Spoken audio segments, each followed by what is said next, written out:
Et le dernier, et c'est peut-être celui qui va battre le record de John Jones, en tout cas il l'a dit, il le vise, plusieurs fois champion du monde chez les amateurs, début brillamment réussi à l'UFC lors de l'UFC London, et il reviendra le 23 juillet prochain lors de l'UFC London, le deuxième de l'année.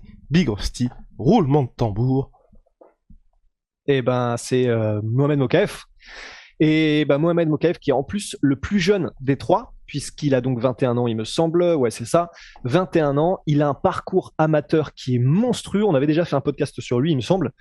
Il est, je crois, 2 fois champion du monde. Il est 21 ou 23-0 en amateur. Enfin, c'est vraiment, c'est assez énorme comme carrière amateur. Et c'est vraiment intéressant parce que ça fait déjà des années maintenant qu'on sait que on peut passer par la carrière amateur. D'abord, même en MMA, comme un peu les gens le font en boxe anglaise avant d'atterrir sur le circuit pro, ce qui te permet de te faire les dents, de te faire les dents par rapport à différents styles. Enfin, c'est vraiment intéressant que lui, du coup, soit le pur produit de ça. Il arrive en MMA pro. Mais vraiment comme une bombe. Là, effectivement, il est à donc 6-0. C'est 6-0 et le dernier, en gros, c'était un combat spectaculaire qui n'a pas duré très longtemps contre Cody Durden. Et honnêtement, moins d'une minute d'ailleurs, et il l'a soumis par une guillotine. Et en fait, la raison pour laquelle lui, il a des ambitions, mais clairement, il a les moyens de les mettre en place, c'est que, un, sa carrière amateur, deux, il est très complet, très bon partout. Il est il est incisif, c'est-à-dire que ce soit debout, que ce soit au sol, vraiment, il va pour le finish et il est très technique, donc il y arrive généralement, tout simplement. En plus de ça, il est charismatique et vraiment la raison pour laquelle on dit ça à chaque fois, mais c'est parce que ça fait partie aussi du fait que tu vas pouvoir aller plus ou moins vite dans les classements à l'UFC en fait. Et non seulement un, c'est un finisher, deux, il est charismatique, trois, il est complet, extrêmement jeune et il a un gros bagage derrière lui déjà.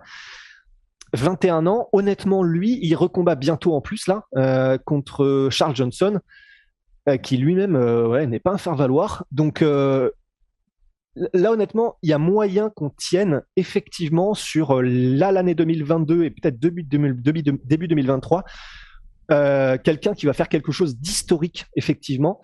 Parce que là, si jamais il se débarrasse de Charles Johnson d'une manière spectaculaire, encore une fois, et qu'il continue de faire des call-outs, il continue, parce qu'il n'hésite pas, hein, il n'y a pas de problème, s'il faut faire pas forcément du trash talk, mais être très confiant dans ses capacités et le dire, et même pointer du doigt ce qu'il veut, parce que Cody Durden, ça s'était fait pour ça, parce qu'il avait pointé du doigt Cody Durden pour ce qu'il avait dit hors caméra, enfin du coup, à la caméra, mais qu'il n'avait pas plu du tout à Mokaev, il avait fait, bah du coup, lui je le veux, il l'a eu, il l'a battu.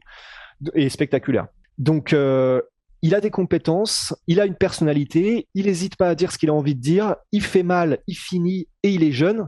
Ouais, Mohamed Mokaev, il y a à surveiller, mais comme le lait sur le feu, ça va être intéressant. Et voilà, puis aussi, point important, c'est qu'il évolue en flyweight, donc vous le savez, à l'image des Ouais. heavyweight, il y a pas mal de facilité par rapport aux autres catégories pour se rapprocher du top dès qu'il y a un petit peu de hype.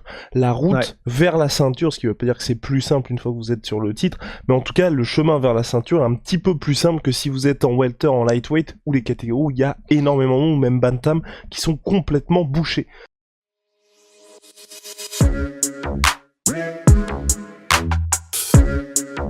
Yeah.